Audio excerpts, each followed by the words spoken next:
Good evening. We were warned it would get worse before it gets better.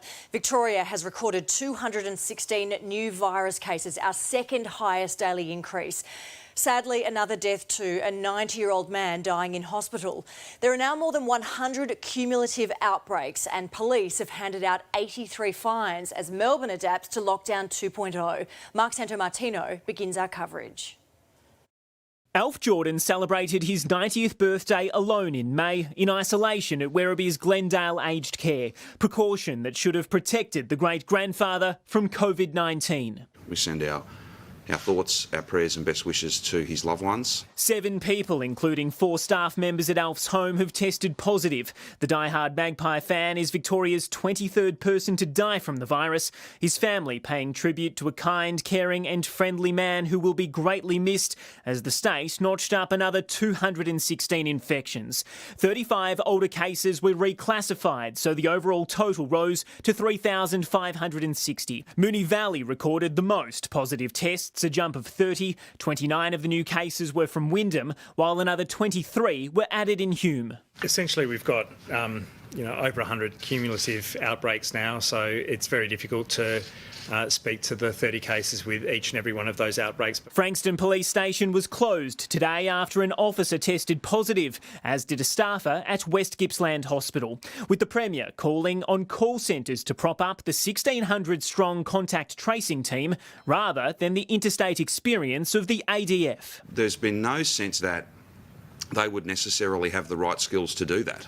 This is a call centre job. With the ADF backing up officers at checkpoints in Little River, over 24 hours, 83 fines were handed out statewide by Victoria Police. 21 were busted at vehicle checkpoints. Another 13 people were caught playing poker in a South Bank apartment. It's not just them who pays the price. We all will, because the lockdown will go longer. A fate resigned to those still calling for help from North Melbourne's 33 Alfred Street Tower after 6 days suffocating inside. They are looking at another week to make that 14-day quarantine period come to a close. We have to treat the entire tower as if everybody is a close contact of someone who's got it. A new testing clinic opened at Mernda today. Facilities at Wootton Road Reserve in Tarneet and Mornington Peninsula Health will open on Monday, while a drive-through testing site at the Diamond Valley Sports and Fitness Centre in Greensborough will be available from Tuesday, when all students were supposed to be allowed back for Term 3.